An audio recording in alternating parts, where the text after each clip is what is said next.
your weekly horoscope with Jerry and Matt.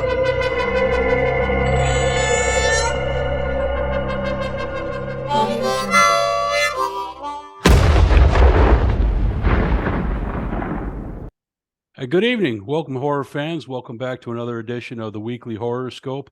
I'm your host, Jerry, here with my partner, Matt. And Matt, this week our topic is kind of a unique one, Western horror. Give me your thoughts on this, if you would. I think Western horror is very unique, like you said. I think it offers this perfect fusion of the unknown frontier of reality and that dread of the night shadows. Often because there's like a lack of technology in Western horror. You know, there's not a lot of electricity, there's no cell phones. It takes place in, typically in the 1800s. We often see the Western frontiers, like the 1800s American life, as being a struggle to survive the elements of nature within an unruly society. So I think that lends itself inherently, the narrative inherently, to a perfect fit for the horror movie genre. I think as a storyteller, it opens up different options that, in modern society, you really can't have people get lost because of GPS or be out of touch unless you invent a way for the cell phones to not work. So it kind of strips away all of that technology and brings you into pure story without any distractions. But I love the Western genre. Some of my favorite films are Westerns. As you know, I'm a huge Clint Eastwood fan. So I think Western horror is a cool subject.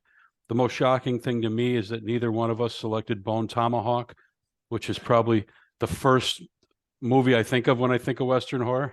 It was the first one on my mind, but I truly just wanted to do something else. I felt like there was other unique stories that we could look at. Bone Tomahawk, like you said, it's one of my favorite, but just it's the hipster in me. I want to do something different. I feel like we can discuss that later. Like doing different things for sure. Okay. Yeah. Well, our first movie in this topic is Near Dark from 1987, directed by Catherine Bigelow, who would go on to be the first female to win an Academy Award for directing for her efforts in The Hurt Locker. Yeah. And she won that against James Cameron, who was her ex-husband at the time. And there are tons of connections between this movie and James Cameron as we go through. She showed early on she likes to take particular genres and turn them on end and kind of destroy all the expectations and the tropes and create something completely different. And she definitely does it with this film. Absolutely. We start with our main character, Caleb, and outside of a bar, he meets May, a pretty young girl. And of course, he moves right over in on her and offers her a lift home. But he detours to his farm, and his horse reacts very strongly to her presence and runs off. And then they share a little kiss, and then May gets upset and she realizes she has to go home in a rush. And Caleb's confused at this, and did I do something wrong? They get back in his truck, and they're, and she's urging him to go. I got to get home. I got to get home. And he's just love struck, and he's just like, oh shucks, come on, just a couple more minutes. Yeah. And he's a cowboy. He's a farm boy. The aw shucks is perfect. And at one point, this I didn't like, but he stops the truck and refuses to move any farther until she gives him a kiss. Yeah, that was that 80s. That 80s misogynistic, the way it was okay to force yourself on people for some reason, but they don't play it off as rough. He still is being sweet, but it's ironic because that will turn on him. It sure will. As far as things being forced on him. So while they're kissing, it's a nice kiss, and then she bites his neck, just a little nibble. And you can see a little. She wasn't going to do it, but he put her in that situation, and she was like, "All right, if you want the dog, you're getting the fangs," kind of thing. You know what I mean? If this is what you want. He sure did, and he sure got him. And once she bites him, she jumps out of the truck and she takes off. Mm-hmm. He gets out and runs after her, but she's gone. Well, now his old beat up pickup truck won't start, so he starts walking home, and as he's walking, he's not feeling well. He's stumbling, he's staggering. And then as the sun starts to come up, he starts to smoke. Yeah. Yeah, there's at first very light, but then it starts to get a little heavier. There's smoke coming Yeah. off him, and he's getting sicker and sicker and stumbling. And finally, an old RV comes barreling up to him, grabs him, throws him in, and takes off. And this is where we meet this family-like clan Yeah. of vampires who And at no point do they say the word vampire. That's one thing I really enjoy about this movie is that there's no mansions, there's no there's no eclectic lifestyle, like there's no garlic and holding up crosses. It's all just, I mean, it's implied like through the bite of the neck, and like I think that's about it. yeah, they feed, but I agree with you. I love how it takes and destroys everything you think and just puts it Yeah. in this real world setting. These are nomadic, traveling people who Yep. just live this alternative lifestyle, and they could Yeah. do all this and not be vampires. Right. Yeah. Yeah. It's a very alternative version of what a vampire would be in a modern world, and in a Western setting. On top of that, Yeah, outlaws. yeah. The clan is led by Jesse, who is the wonderful Lance Henriksen, who I think is fantastic in so many movies. Yeah. And his bride, Diamondback, and there's also a younger guy who is Severn, who is played by Bill Paxton, who is Great Bill Paxton. Yeah. steals every scene he's in. Yeah. He hams it up in this movie to a perfect degree. He's so good. And has all those perfect Western one-liners, those Clint Eastwood one-liners, but they're cheesy and funny, but like they're fun. Like it makes the character fun. He puts a whole new twist on him in the environment he's in. Yeah. And then of course there's Homer, who is a full-grown person who's lived a full life or many lives, but is stuck in the body of a 10 or 12-year-old boy. And is supposedly like the oldest of all of them. Yeah, and he's just in he's in a tough spot because he's a man inside and a boy on the outside. Yeah, and his frustration boils over the whole movie. Yeah, he can't relate to people because he's a vampire, and he can't relate to people because not only is he going to live forever, he's going to live forever as a child. So he's double damned. Yeah, for sure. Jesse, the leader, gives him 1 week. They want to kill him initially, but May convinces him that, hey, I've turned him, and he can become one of us. And Jesse gives him 1 week to become one of them. So they burn the RV, and they're going to find another vehicle. And Caleb tries to leave. He doesn't really want any part of this. He wants to go home. He wants to get back on the farm with his dad and his sister. He goes to a bus station. He doesn't have enough money. He buys a candy bar. Looks like he has the flu. Like he's just real sick. Yeah, his eyes are bloodshot. I would Sweaty, assume if I'm serving him, I think he's on drugs. Right, which is kind of how people treat him. Yeah. He buys a candy bar to eat, and it makes him sick. And a cop rousts him, saying, "Hey, the ticket man probably called." He's like, "Hey, what are you doing here?" And he looks like he's completely drugged out, completely wasted. He does. And he just says, "I'm just trying to get home. I'm just trying to get home to my family." And finally convinces the cop to give him the $3 that he was short, so he can get a bus ticket home. And you think, okay, this guy's going to get out of there, but as he's on the bus, he gets even sicker, and he realizes the only answer for what's going on with him lies back with May and her family. Yeah. So he gets off the bus and goes back to May. May bites open her own wrist and starts feeding him. Yeah. And he feeds. He doesn't.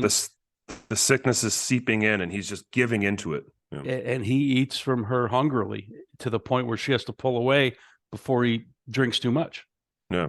What I like about this movie, what it does is that what you slowly start to realize as you're watching the first act or two is that it's not like when they get bit, they're traditionally become these evil vampires. Like he's a vampire, but he still has his own morality. So like he has to make the choice to feed. Like he can sit there and not feed and get sick.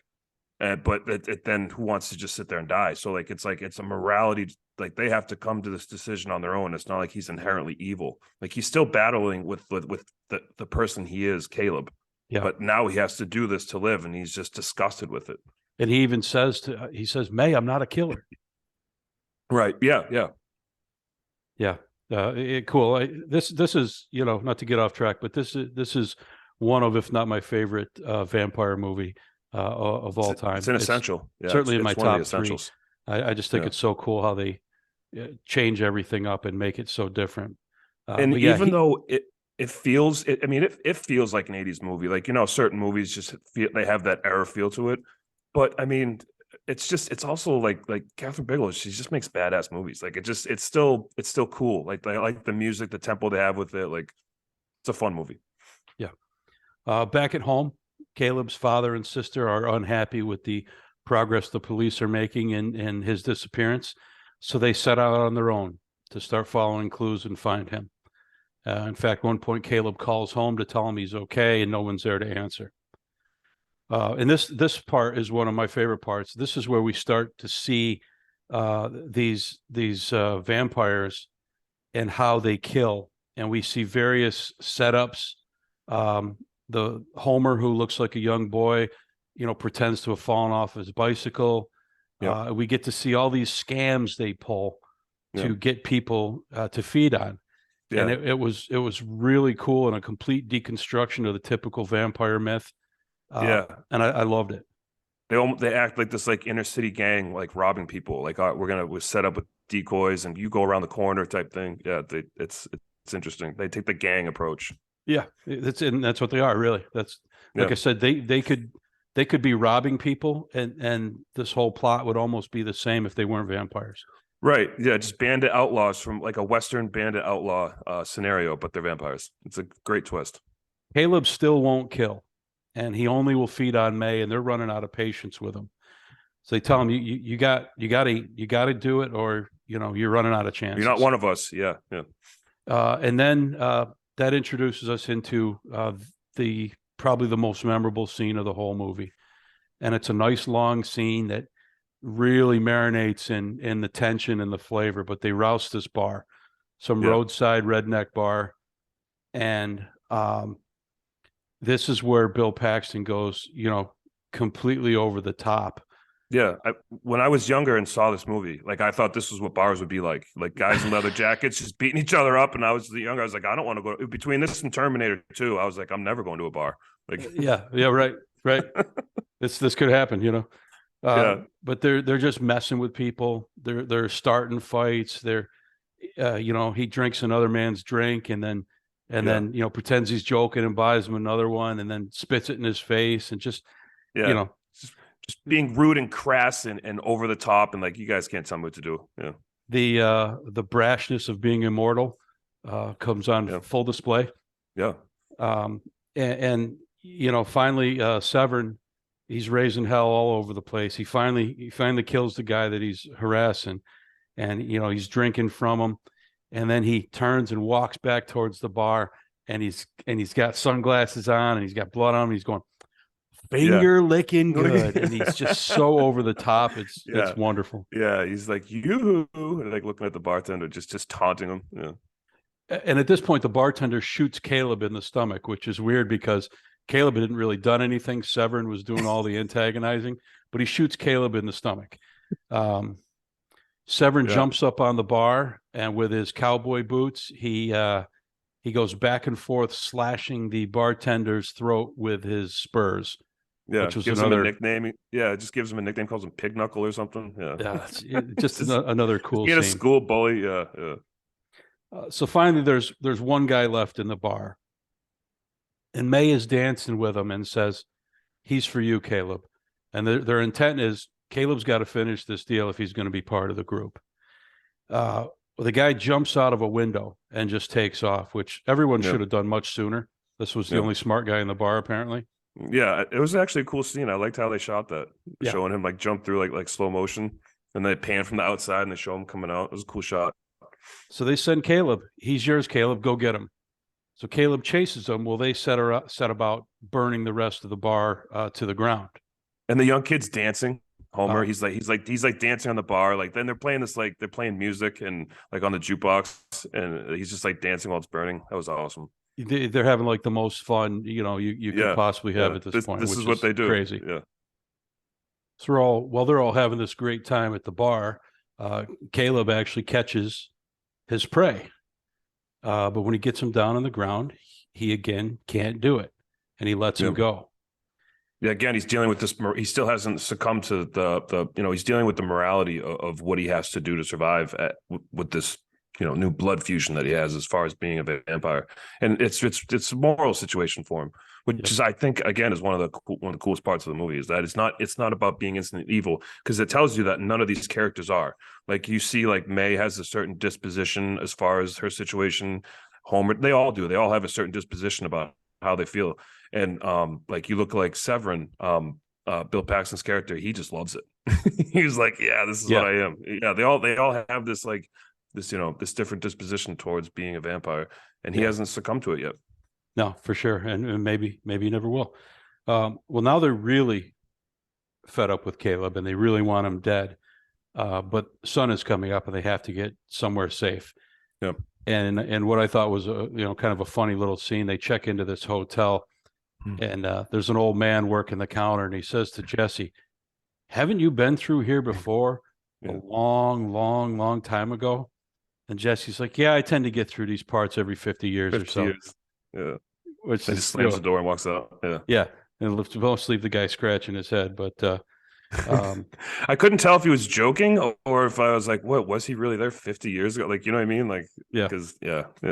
I thought it was kind of funny, But it's ambiguous joke.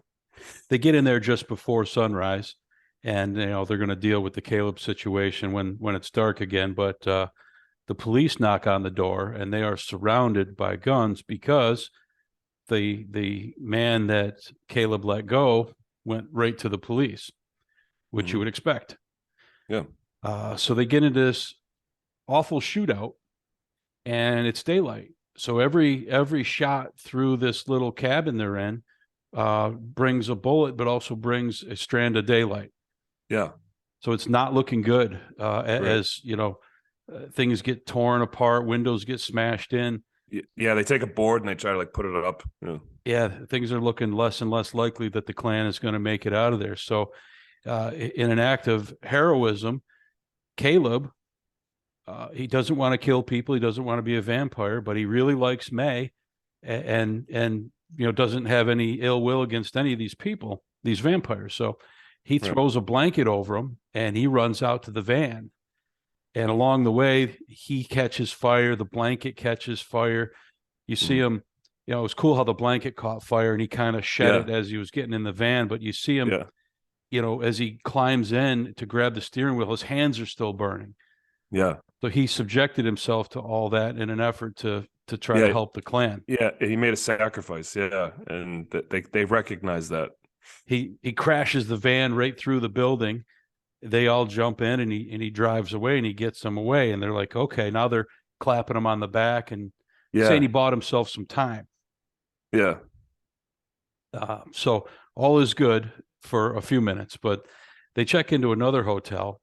And here you get to see them kind of kick back. They're telling jokes. They're playing cards. Again, it looks like any other wild family who might be on vacation.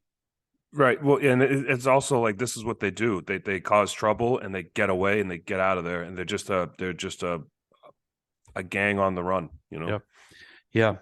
And ironically, Homer, the small man, goes outside. And at the soda machine happens to be Caleb's little sister, Sarah. And Caleb and May are outside walking and talking. And Homer invites Sarah back to their room to watch television. Has no idea who she is. Just, like, here's this girl my age. Like, yeah. What she is a young girl his age that he clearly wants to make his own. Yep. Which, when you consider his actual age, is a little creepy and twisted. But you see, he's been battling this demon for years in his life. Yeah. And in his mind, he was like, well, if I turn her, in 10, 20 years, she'll be an adult, 50 years, 100 years, she'll catch up. Yeah. She'll be just like him. Right. So they ask her what room she's staying in. and they send Severin to go get the father. Again, not knowing anything about Caleb. They just know that Homer has created a loose end here. Caleb and May come back to the hotel room where now his sister and dad are basically captive of the vampires. Yeah. And his dad pulls a gun on Jesse, and Caleb's saying, "Dad, put it away. Don't do it. It's not going to help." Yeah. And he says, and they're kind of "How can telling it him not like, help?" Yeah, right. You know, it doesn't make any sense that this wouldn't have any effect. No. Well, sure enough, he shoots Jesse in the stomach or chest, and Jesse proceeds to hunch over a minute and spits the bullet back out and hands it to him. Puts it right in his shirt pocket. Yeah, which was kind of cool. Just mocking him. Yeah. At this point, Sarah elbows Homer and gets out of her grip and goes and throws the door open, and daylight has come up. So now the sun is on their side, and Dad, Caleb, and Sarah all take off. Caleb's wrapped in a blanket, and they get to the car and they get away. And our vampires can't chase them because it's daylight. So they get all the way back home. They drive all the way back home, and Caleb tells his father that his father's obviously a vet from the farm, that he wants a transfusion. Mm-hmm. And he performs a full human blood transfusion on him. Now, they don't really get into where he got that much human blood. Yeah, this is the part of the movie where I get a little lost. You have to really, really suspend your belief. You got to suspend your belief for a lot of things, but this one you really just have to just let go, because I mean, it's an original idea. I mean, no vampire movie's ever done this before, but yeah, where do they get the blood? And so how much you'd have to get 9 pints or something like that. So yeah, I don't know. So Sarah comes in and opens the barn door, and the sun comes in, and Caleb kind of cringes, but he's okay. He's not burning. Apparently it worked. And again, where he got all the blood. But what you do know is this is completely unconventional and fits the style of just, we're doing vampires completely different. Yep. Which, I think is cool. Yeah, it was. That night, and you can't imagine you're free of these people now. You can't think that, but they're sitting around eating dinner, enjoying each other's company, almost like they don't expect anything to happen. Yeah. But of course it does. May shows up, and Caleb cares for May. He goes out to see her. Now, after all he went through, I'd be afraid she'd bite me again. Well, I think he feels like he can be like, hey, listen, I found a cure for this. We can do this together. I can help you. Yeah, she tells him his skin is warm, and he says, "Well, I belong here with my family." And they kind of part ways. But when he goes back inside, Sarah is missing. So it was kind of a little bit of a ploy to distract. Right. Him. They've all come in the house. Yeah. So he goes outside. All the tires are slashed on the trucks and cars.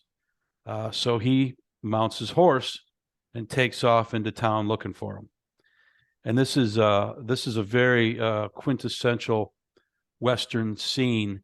It's the middle of the night, the street is moonlit, and you get Caleb cresting into town on his horse. Yeah, very beautifully shot scene. It was, yeah. I mean, the cinematography, I love it in this movie. They do a lot of cool things like that, and they do a lot of good setups with like the action, the cinematography, the explosions, the shootouts that they have. So there's a lot of cool scenes in this movie, and like you said, it's quintessential as far as like making this like an essential staple for like a Western. Coming into town with the moonlit with the horse, perfect. Yeah. So Severin attacks Caleb. He's there waiting for him, and obviously Caleb's not going to win this scuffle. But he does get into a semi truck, tractor trailer, and he has the idea he's going to run him over, which he's going at him full. He's getting it up to speed, and it should at least register him that Severin's laughing and not moving. He's kind of dancing in front of the truck, inviting it, and he hits him full speed, and Severin goes down, and at this point he's you don't know what's happened, but you quickly see his scuffed, bloody side of his face, and he's climbing up the front of the tractor. Which were great special effects, by the way. Because that was awesome. And actually, you Like often see have his face is just destroyed. Yeah, you actually see his half bloody, destroyed face as the image on a lot of promotional material for this movie. Yeah, which is cool. And oddly enough, so he's up on top of the tractor and he punches through the engine and just starts ripping out cables and cords and wires. I love that part because it shows how strong they are. It's one of those scenes where you're able to display how powerful a vampire would be. Like when he pushes them, like when they get in a fight and a scuffle, like he throws them really far. Like they all, because vampires have super strength. And they often throughout this movie, they didn't really show it other than like getting shot. But like this is a great opportunity where he's just, like you said, he's just punching through an engine. Yeah. Like it's nothing. Yeah, he's ripping out wires and everything. And yeah. Caleb gets the idea. He's going to hit the tractor brake and turn the wheel and roll the tractor over. So he does that, jumps out, and the tractor trailer topples and explodes. Yeah. In massive explosion. A big fiery crash. Now, this town is a real quiet town because not a soul appears except for our main characters here. There's nobody. Yeah. But it was anyone who saw it didn't want to come out and deal with it. Yeah. So now Caleb's in the street. The explosion's there. We don't see, I kind of thought at this point Severin might jump out all burned and mangled and still come for him, but he doesn't. Yeah, I was waiting for it. But Jesse and May are behind him. And Homer's in the car with Sarah. Mm-hmm. And they're like, they're telling him they're going to end him. And Diamondback sneaks up the other side of him, and Sarah yells, and she throws a knife at him, but Sarah warned him, so he ducks, and the knife goes down Jesse's throat, like way into the back of his throat. It was kind of a cool scene. Yeah. He just kind of pulls it out looking annoyed. Yeah. But then Sarah once again knocks Homer away and kind of gets away for a minute. And Jesse takes his gun and he's laying it out to shoot at Caleb. But at the last minute, May bumps Jesse, so his shot goes awry. Because May obviously still has feelings for him too. It goes back to the morality thing. Like they're never just transformed to be evil. Like May never really became an evil person. She's just had to deal with it. But now she's found a reason for not wanting to live that lifestyle. Yeah. So Caleb doesn't get shot, but they do drive up, grab Sarah, and take off with Sarah in the back of the car. So it's Jesse, Diamondback, May, Homer, and Sarah. And as they're speeding away, Caleb's following them behind them, but May decides to grab Sarah and jump out the back window with her, even though the sun is starting to come up. And she probably waited for exactly that time so that she couldn't be followed. Right. So she jumps out with Sarah and they start running down the road, and you can see she starts to smoke. It's having an impact on her. Homer jumps out of the car because he was so determined to make this happen. He doesn't care. He's running down the street, just calling Sarah, Sarah, and he just completely gets engulfed in flames and explodes. Which is an incredible scene because this kid's like 12 or something like that, and they do this shot where he's just like burst in flames, and I was just like, whoa. Meanwhile, back in the car, Jesse and Diamondback, now there's holes from people jumping out. The door was open when Homer jumped out. The car's just getting filled with daylight. And you can see them kind of resign themselves that they're done. They start to catch fire. They kind of share a tender moment looking at each other. And, they burst into flames. Them and the car explode and just slowly roll off the side of the road. The only one left is May. Now, May had made it with Sarah to Caleb, and they had her covered. And they get her all the way back to the farm, and it cuts to the next morning where she's laying in the same barn that Caleb was in, and the barn door opens and sunlight hits her, and she jumps back surprised. Yeah. And it doesn't do anything to her. So they must have done. He had an extra 9 pints of blood, Yeah, somewhere. yeah. And they did a transfusion on her, which took, and Caleb and May embrace, and that's the end of the movie. Yeah. Again, I think this is just one of the coolest and most unique vampire movies. I love that it strays away from all the conventions and just goes in a completely different direction. I agree 100%. I love it. I love the outlaw Western gang approach that they took to it. There's nothing like it. You mentioned the James Cameron connection.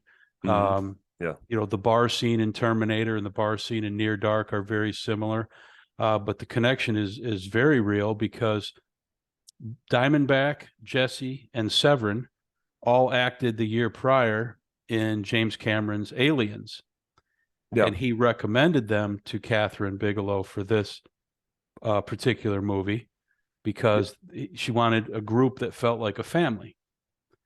Hmm. And Oh, interesting. Yeah. so they filmed Aliens in 1986, Near Dark in 1987.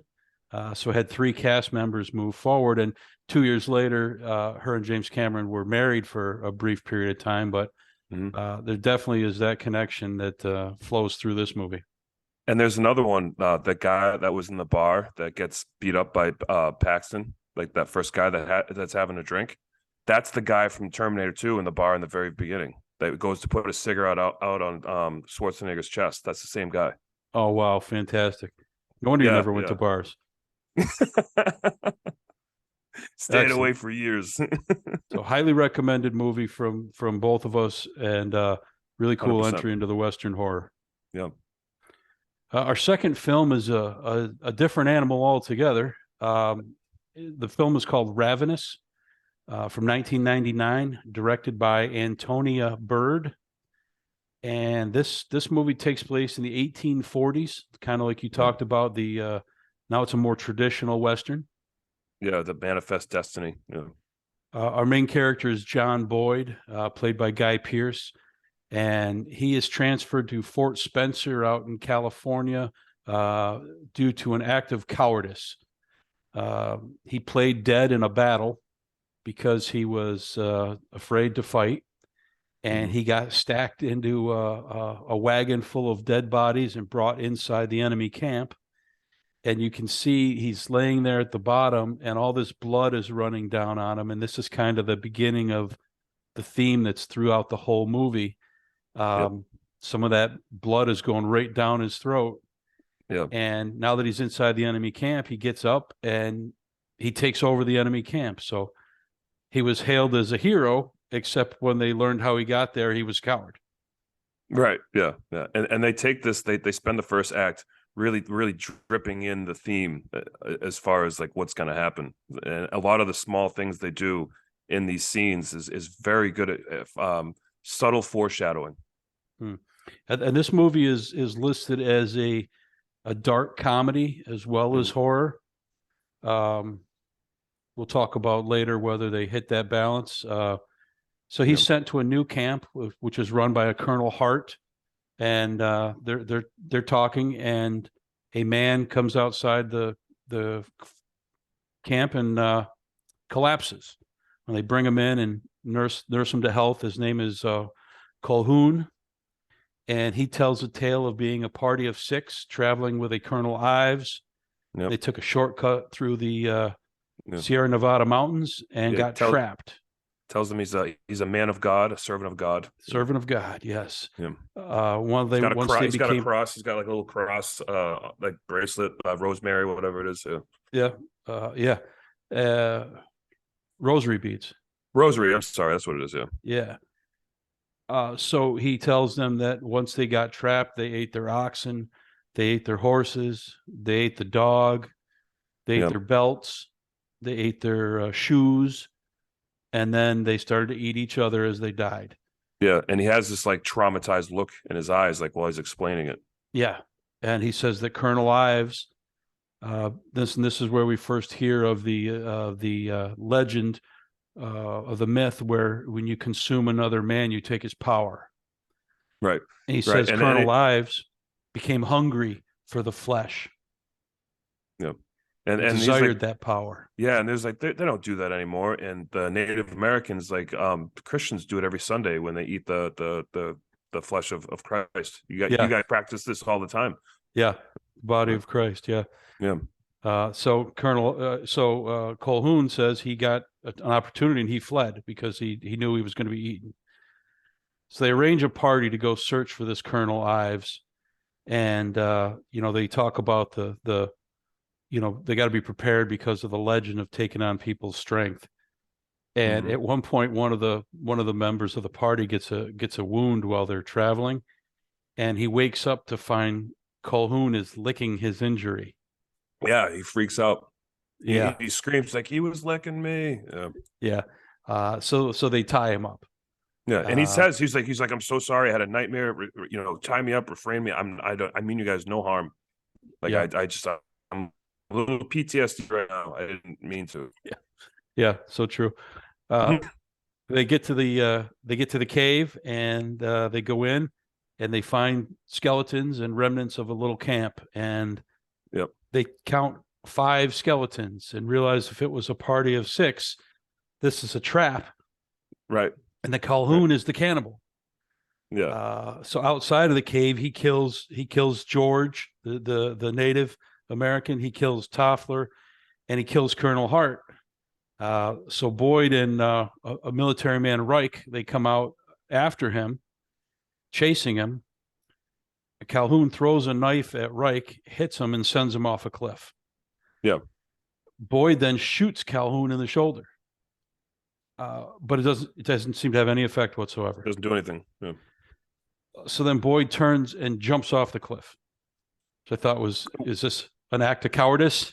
Yeah, and by the way, that's a great scene. I thought that a lot of this, again, cinematography I thought was fantastic. Just like the way they filmed him jumping off and then coming down the branch, like coming off of it. I thought that was very well done. Yeah, his fall doesn't bring death as he is settled softly on pine branches all the way down, where he hits the hill and then starts rolling down the mountain.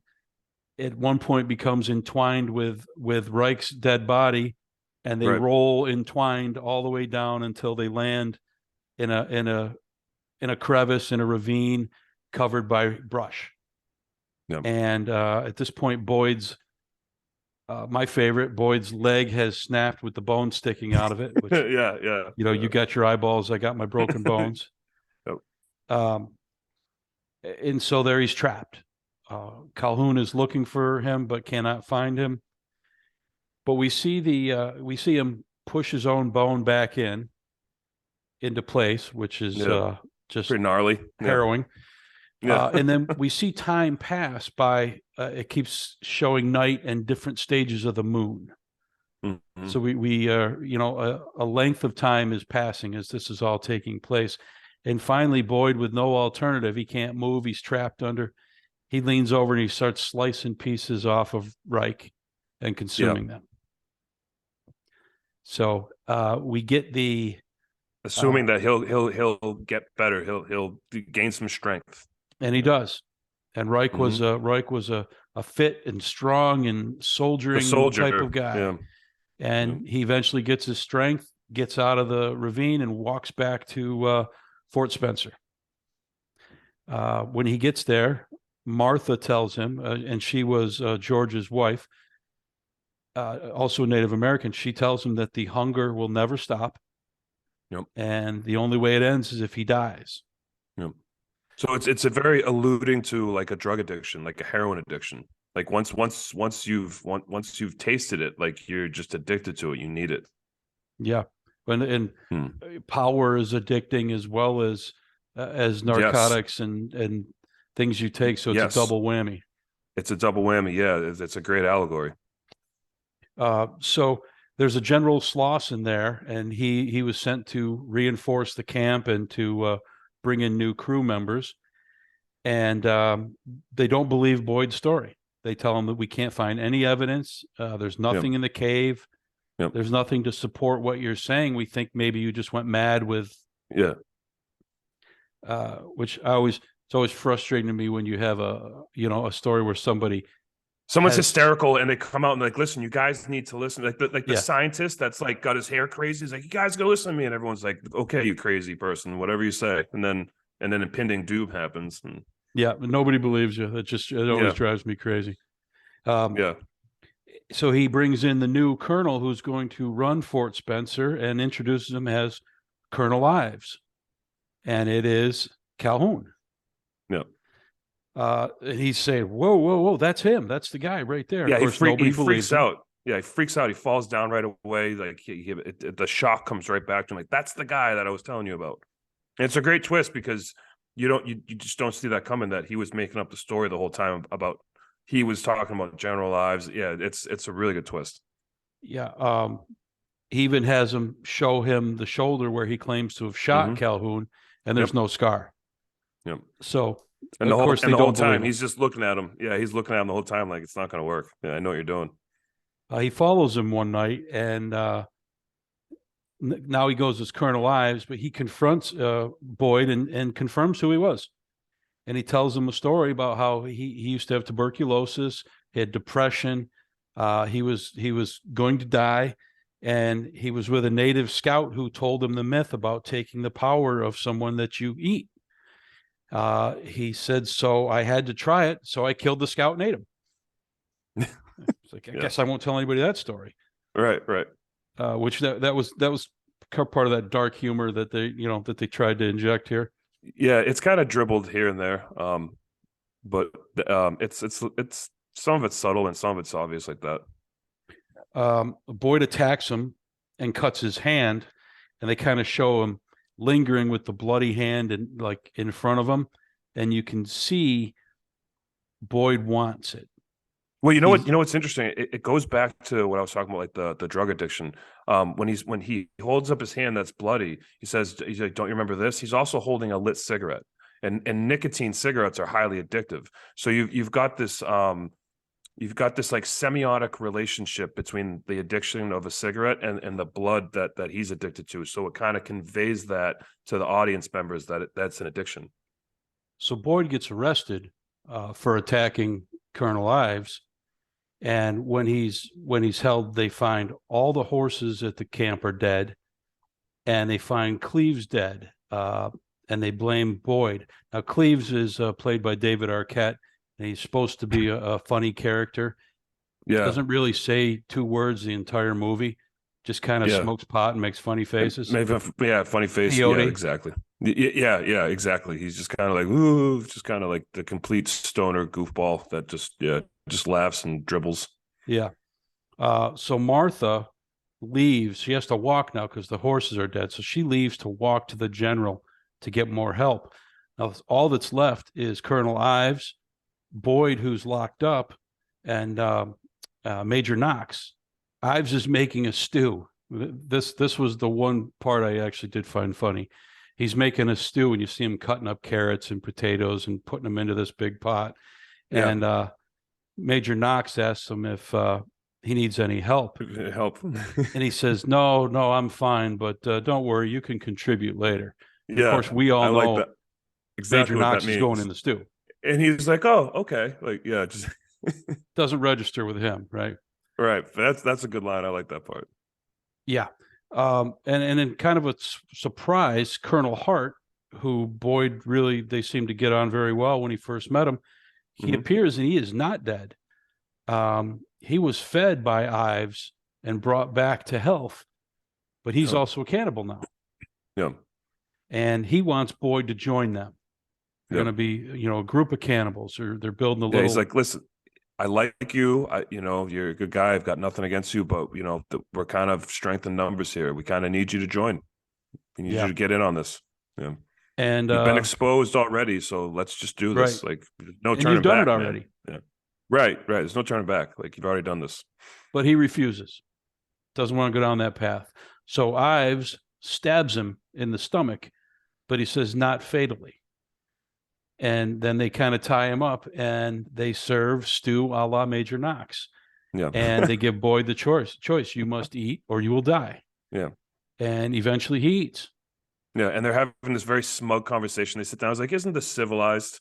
and they're just like eating a person. And he's like, yeah, he's like, I think it was like Benjamin Franklin said, don't eat to live, live to eat, or the other way around. But Yeah. and they're just kind of being very smug and like laughing about it. And meanwhile, Boyd's just sitting there bleeding from the mouth, like hunched over, just like, go ahead, man, indulge. You want to live or you don't want to live. Yep. So he finally does eat, and he gets his strength back. The miracle healing powers of the cannibalism. Yeah. Yeah. And they're alone, and he tells Colonel Hart that he's going to kill Ives, and that this can't go on like this. And in another surprise, Colonel Hart gives him a knife and says that he can't do it anymore, and he wants him to finish him, which is kind of a weird twist if he was like gung-ho on recruiting him, and now that quickly just wants out. So he goes to the window, and sure enough, Boyd comes up behind him and slices his throat, and it sprays on the window. Yeah, he had a little bit of a remorse as far as like realizing what he did. Maybe after sitting down and having that conversation and listening to Calhoun talk and talk him into it, maybe he realized, okay, this is probably like a messed up thing. Yeah, I don't know. Whatever he changed his mind on it. So then Boyd takes a sword, and he goes after Ives, and they come together and they have a fight, and it's a pretty good fight. They kind of throw everything at each other. Boyd end up stabbing Ives in the stomach with a pitchfork. Yeah. What I like about this fight scene though is that it's not like a flashy like kung fu kind of like fight. It's just slow and drudgy and stabby. Like they're just like they don't have a lot of they're just kind of hitting each other with these slow moves. Like it's nothing like they didn't try to do the choreography like a boxing match. Like there was just like two guys just out in the wilderness, and they had like knives, like you said, and they just kind of like stab each other here and there, and they're just like waning their endurance down throughout the fight, and it's just really brutal. Yeah, it doesn't go with the everyone is an expert hand-to-hand martial art combat expert. Yes, exactly. They're two people just slogging away. Yep, yeah, and they did that intentionally. Like it's intentionally done very well, like that. I liked it. So Boyd gets Ives in the stomach with a pitchfork, and Ives gets Boyd in the back with a knife. And Boyd kind of staggers off to a barn, and Ives kind of follows him. So they're both struggling. They're both bleeding and stabbed, but they continue to fight. And Boyd gets Ives in a close embrace. They're face to face, almost like their faces stayed close to each other, like oddly long, almost like a lover's embrace. Yeah, there's kind of that theme throughout, like Calhoun wanting to seduce him into this the whole time, and so they're kind of implementing that the whole time. Like don't you want to taste it? And he kind of has all these like insinuations this whole time. Yeah. And Boyd grabs him, and they're holding each other tight, and he dives them both down into a giant bear trap, one of those giant claw things, and it snaps on both of them. Yep. And it's got Ives, through his back, and then it closes down on Boyd, and they're stuck there together, bleeding, dying, in that same embrace. Yep. They just died together. It was kind of a cool point. It goes back to Martha telling Boyd that you can't ever end this, until you die. So he was going to take out Ives and take out himself at the same time. Yeah, it was kind of like a plan. Like he was just ready to just go out with it. Yeah. Martha and the general do arrive, and they're looking. They split up and are looking around. Martha finds the Boyd and Ives in their death embrace, and she leaves them. Mm-hmm. She just turns around and walks away. She's like, I don't want anything to do with this. So, nope, nothing to do with this.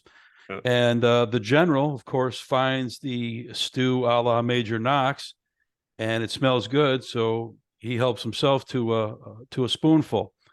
Yeah, and that's kind of the dark comedy twist end there. Yeah, or just the cycle continues. Yeah.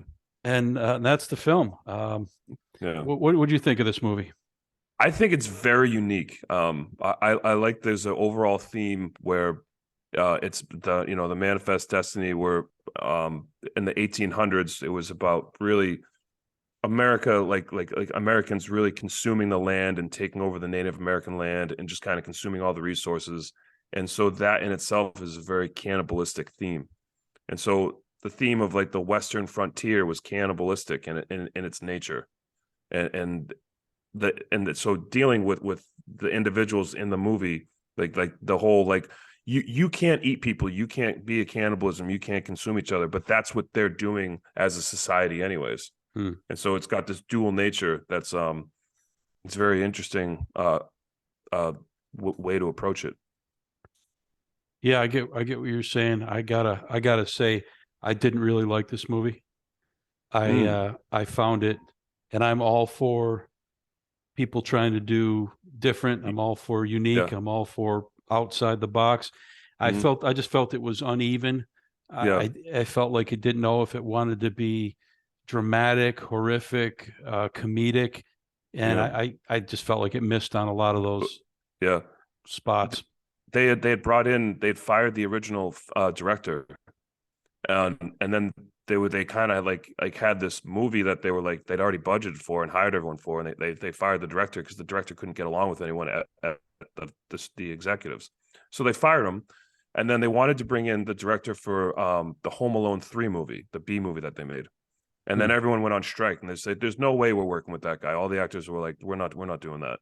So then Robert Carlyle, the actor who plays Calhoun, says, "I know someone," and called up Antonia Bird and said, "Will you come help out with this movie?" She had 1 week to prepare, and they brought her in, and she finished the movie. And so you have this weird clash of like, they probably were trying to go for a comedy, like a comedy horror. And then they brought in this independent filmmaker who you made like, human condition and struggle movies like independently. And she came in and finished it. And I think put on a different touch. And so I think that's where that comes from. There's a lot of different pacing in the movie. Yeah. But I thought they made something unique with it. I actually really liked the soundtrack. I thought the soundtrack was really cool. The soundtrack was cool. And actually, I didn't mention Tangerine Dream did the soundtrack to Near Dark. That's one thing I will say. These two movies both had outstanding soundtracks. The background music was really good all the way through. And I did think Robert Carlyle, to me, he was the shining light of the movie. His acting was 100%. Fantastic. Because he's 3 different characters in 3 different acts. Yeah. When you first meet him to when he's like kind of ravenous and crazy, to then he becomes this sophisticated cannibal at the end. So he's got 3 different characters he's playing. It's very, very well done for as far as his acting. Yeah. Yeah. No, that I would agree with. I thought the movie missed. And one thing, I'm a big fan of movie trailers. There used to be a channel called the movie trailer channel. Yeah. And I'd sit and watch it for, an hour straight. And my wife would be like, what the heck is wrong with you? When I was younger, me and my dad would watch. We could spend 2 hours watching comingsoon.net, and we would sit there for 2 hours and watch trailers. And the whole time, us communicating was just nodding, like, like, yeah, on to the next one. Yeah. So when I pulled up this movie, I watched the trailer, and I don't think I've ever seen a trailer that makes you want to see the movie less. It's a terrible trailer. Yeah. In a world. Yeah. It's one of those 90s. My God, it's so badly done. Yeah. He's gonna find out soon. Yeah, it's just one of those really campy, cheesy. Like you're like, ugh. I can see why this flopped. But to you, like you said, to a lot of people, it's probably all scattered and all over the place, and just doesn't really find that one direct direction that they were looking for. It's kind of it's a lot of different things. I do appreciate the uniqueness, and you're certainly right there. I just felt like they missed and didn't really know what they wanted to be. Yeah. Nothing I'll ever go back and watch again, I'm sure, but yeah, still a real cool topic. I really enjoyed Western horror, and I wish there was more of them. Glad we did it. Yeah, there's more out there, believe it or not. Well, thank you for listening. That is our show for this week. Join us next week when we will be talking about ghostly tales. Until then, this is Jerry, and that is Matt, and we will see you next time. Thank you for listening to the Weekly Horoscope. All right. Thank you, everyone. Thank you, Jerry.